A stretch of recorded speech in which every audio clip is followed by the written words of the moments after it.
रामकृष्ण हरी, रामकृष्ण हरी. आषाढी वारी सुरू झालेली आहे आणि आपल्या संत ज्ञानेश्वर आणि संत तुकाराम यांची पालखी पुण्यावरून निघालेली आहे. आता थोड्याच दिवसात शेवटचे रिंगण पण होणार आणि शनिवारी आपली आषाढी एकादशी निमित्त तिथे दोन्ही पालख्या संत ज्ञानेश्वर महाराजांची आणि संत तुकाराम महाराजांच्या पालख्या तिथं मिळतील आणि त्यांच्या पादुका तिथे दर्शनासाठी नेतात आणि दर्शन करून परत पुण्याला त्या रवाना होतात.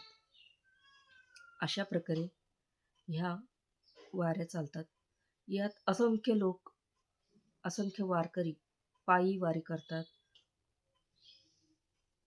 अशा प्रकारे ही एक प्रकारे आपली भक्ती झाली की जी आपण पांडुरंगाच्या भक्तिभावाने धावत पळत आपण पांडुरंगाला भेट देतो. अशी ही वारी. वारी वारी या शब्दाचा अर्थ म्हणजे एका ठराविक वेळी एखाद्या ठिकाणी दिलेली भेट, त्याला वारी असे म्हणतात. आता वारकरी म्हणजे काय? वारकरी म्हणजे जे पायी वारी करतात त्याला वारकरी म्हणतात. तर पंढरपूरच्या दर्शनासाठी लोक पायी वारी करतात.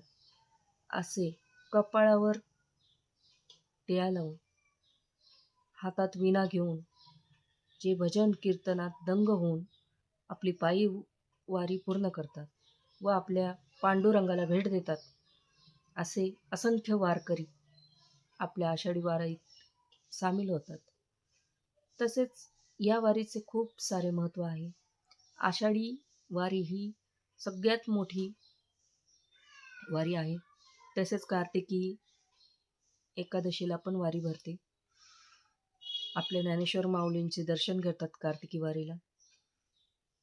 आणि खूप वारीचे असे महत्त्व आहे की याच्यात श्रीमंत गरीब असा भेदभाव नाही. कुणीही आपल्या स्वेच्छेने इथे येऊ शकते. कुठले बंधन नाही, कुठलं काही नाही. एक भक्तिभावाने चाललेली, आपल्या श्रद्धेने चाललेली ही वारी खूप छान अनुभव आहे वारीचा आणि खूप छान वाटतं वारीत सामील झाल्यावर. पंढरपूरची वारी ही खूप आध्यात्मिक आणि शेकडो वर्ष जुनी अशी परंपरा आहे.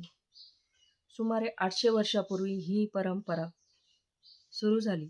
याचा मूळ उद्देश म्हणजे विठ्ठल नामाच्या गजरात समतेचा संदेश देत पंढरीत जाणे हेच. आणि संत तुकाराम महाराज यांच्या मुलाने 17व्या शतकात श्री नारायण महाराज यांनी पालखीची सुरुवात केली. तसेच 18व्या शतकात सुद्धा हैबत बाबा यांनी आपल्या संतांच्या वंशातील प्रतिनिधींनी मिळून पालख्यांना शिस्तबद्ध असे स्वरूप दिले. वारीमध्ये जात पात धर्म असा कोणताही भेदभाव नसतो. आळंदीहून संत ज्ञानेश्वर महाराजांची आणि देहूवरून संत तुकाराम महाराजांची पालखी ही प्रमुख मानली जाते. तसेच वारीच्या मार्गावर होणारे रिंगण हे प्रमुख आकर्षण आहे. वारीचे रिंगण 2 प्रकारचे असते. एक उभे रिंगण आणि एक गोल रिंगण. तसेच गोल रिंगणमध्ये संतांच्या पादुका ठेवल्या जातात आणि त्याभोवती दिंड्या आणि वारकरी गोल वर्तुळ तयार करून उभे राहतात. उभे रिंगण म्हणजे रस्ता आणि मैदानाच्या दोन्ही बाजूला वारकरी उभे राहतात आणि त्याच्यामधून मानाचा अश्व धावतो. मानाचा अश्व रिंगण सोहळ्यात मानाच्या अश्वाला, घोड्याला खूप महत्त्व आहे. वारकऱ्यांची अशी श्रद्धा आहे की या अश्वावर संतांची अदृश्य उपस्थिती असते. तसेच या अश्वाच्या टापांखाली पवित्र माती कपाळाला लावण्यासाठी असंख्य भाविक गर्दी करतात.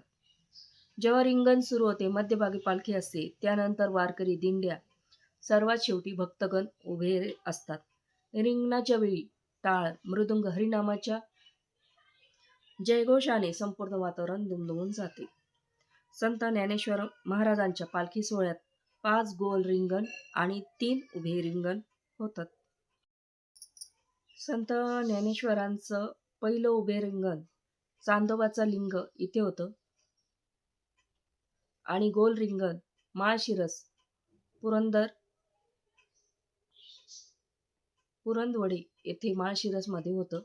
दुसरे गोल रिंगण माळशिरस खुडूसफाटा येथे होतं आणि तिसरे गोल रिंगण ठाकूरबुवाची समाधी येथे होतं, वेळापूर येथे. आणि संत तुकाराम महाराजांचे प्रमुख रिंगण पहिले व दुसरे उभे रिंगण माळीनगर आणि बाजीरावाची विहीर येथे होते. गोल रिंगण बेलवडी, इंदापूर, अकलूज येथे होते. तसेच काटेवाडी येथे मेंढ्यांचे रिंगण येथे मेंढ्यांचे अभूतपूर्व रिंगण होते. खूप छान असते, हे रिंगण पाहण्यासारखे असते. खूप छान वाटतं या वारीत सामील होऊन.